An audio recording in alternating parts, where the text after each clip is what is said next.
Sabah Development Corridor. Sabah Development Corridor is a development program in Sabah that been launched on 29 January 2008 by the 5th Minister Abdullah Ahmad Badawi. The project are expected to take 18 years with Rm 105 billion.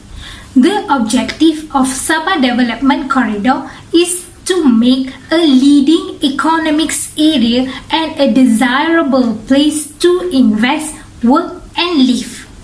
Sabah Development Corridor Vision. The first one is a preferred entry point for organization across the world. The second one is pleasant community where all races in peace. The third one is advanced technology to improve quality of life. And the fourth one is be a most livable city in Asia in terms of culture, legacy and etc. Sabah Development Corridor Mission. The first one is progression along economic value. The second one is improve knowledge and innovative capability. The third one is socio-economics inequalities. The fourth one is ensure long-term viability of quality of life. And the fifth one is improve institutional and implementation of capability. Sabah Development Corridor Phase. There are 3 phases in SDC. The first one is from 2008 until 2010. This phase focuses on the growth of developing infrastructure and launching high-impact economics and poverty programs. The second phase is from 2011 to 2015, which this phase focuses on economic development increase due to increase in economic activity, and the third phase is from 2016 to 2025, which is current right now. This phase estimate to propel an appealing revenue for FDI. The reason why Sabah Development Corridor is formed. The first one is to acquire high-value economic activity. The second one is to encourage balanced economic growth with distribution. And the third one is to ensure sustainable growth via environmental protection. The main focus of Sabah Development Corridor is tourism, logistics, agriculture and manufacturing.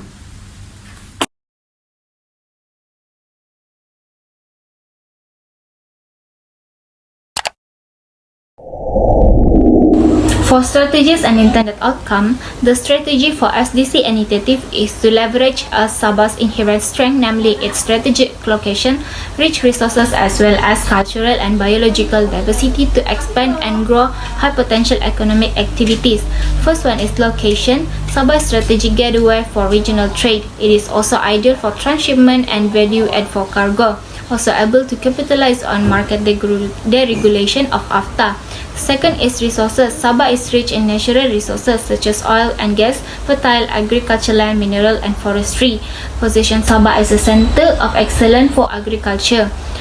Third is cultural and biological diversity. Sabah is rich in biodiversity such as flora, fauna and marine life.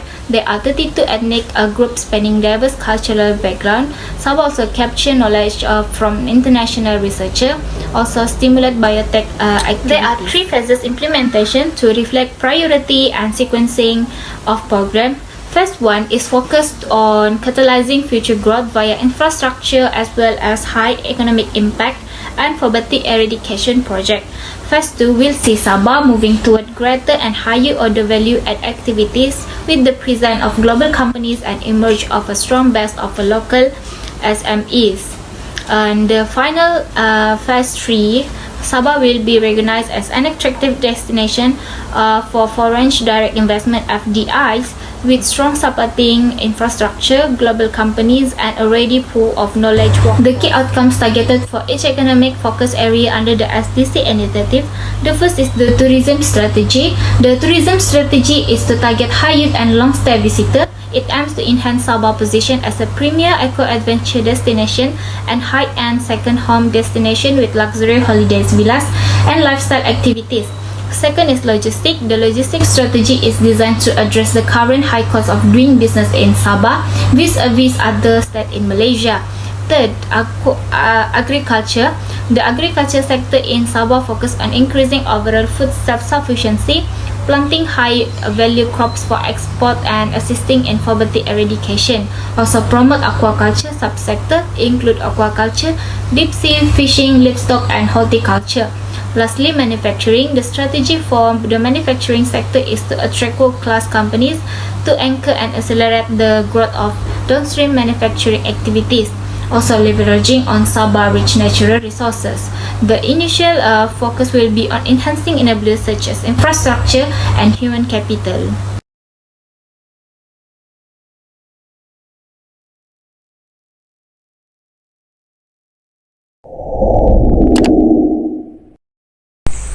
I will continue the impact of Sabah Development Corridors in socio-economic.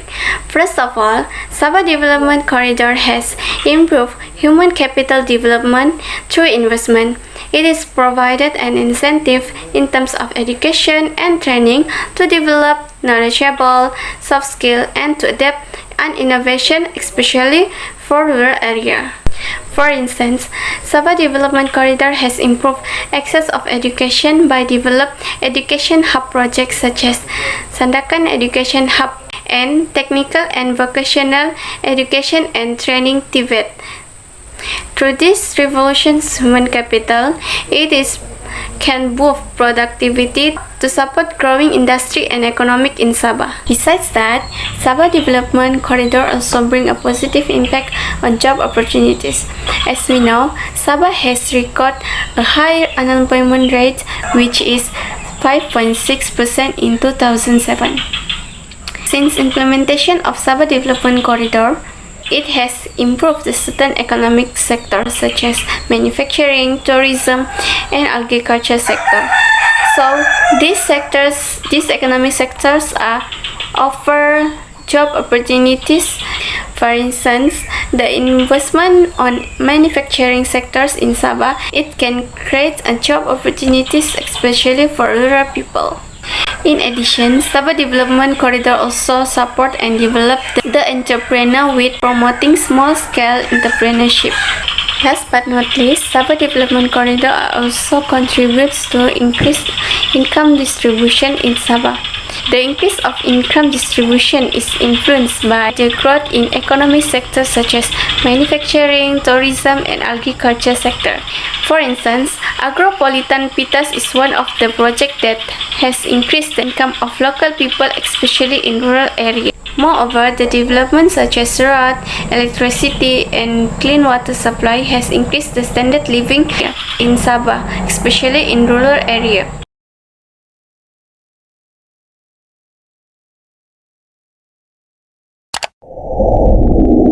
We'll continue this presentation by explaining the Sabah Development Corridor performance in Sabah economy. In this plan, several projects have been introduced to open more opportunities, especially for the community in Sabah, in an effort to further boost the economy in Sabah.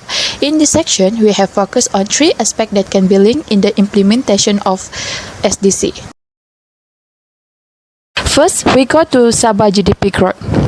Consistent with the Economic Transformation Program (ETP) and National Key Economic Areas (NKEA), the SDC has focused on several key areas, namely infrastructure, manufacturing, agriculture, tourism, and human capital. The graph on the side show that throughout the implementation of the SDC makes Sabah GDP fluctuate from 2006 to 2019. However, the graph showed that GDP growth was the highest in 2008 at 24.2% in the initial year of the implementation of the SDC.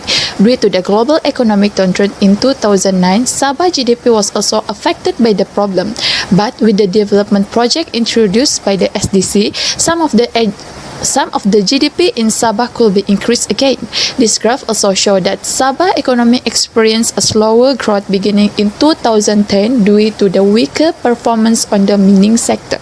Therefore, to overcome the problem, this project has implemented several projects such as Kimanis Power Plants and Sabah Oil and Gas Terminal (SOGT).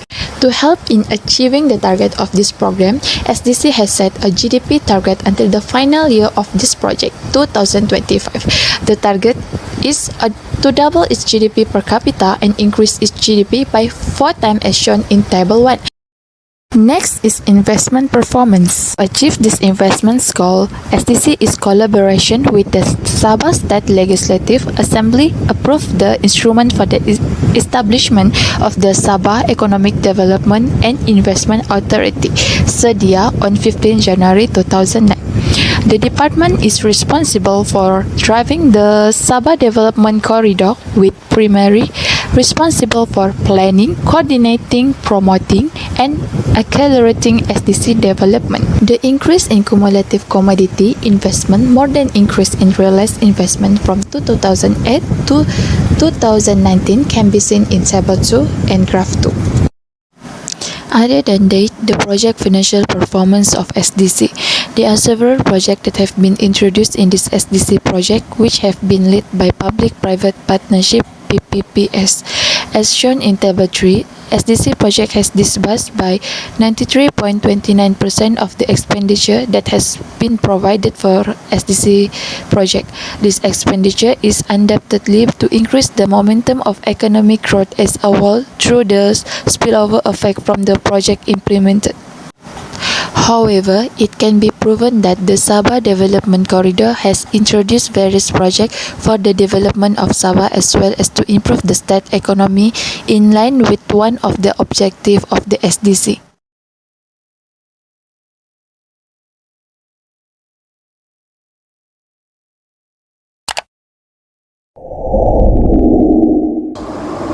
This part will present the challenges during SDC.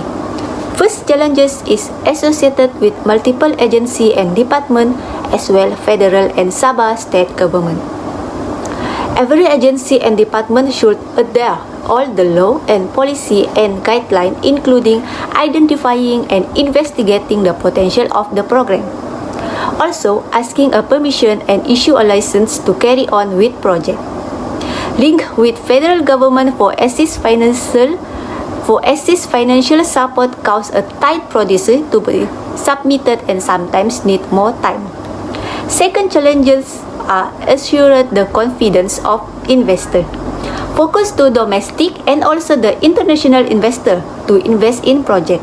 Hence, it is important to make them confident as well, assured there are no expected situation losses in future. Third, geographically and connectivity. Complicated to contractor make a movement and progress during the development. Also cause a difficulty for heavily vehicles to come in and out for carry the input and equipment. The fourth challenges is ecosystem disturbance.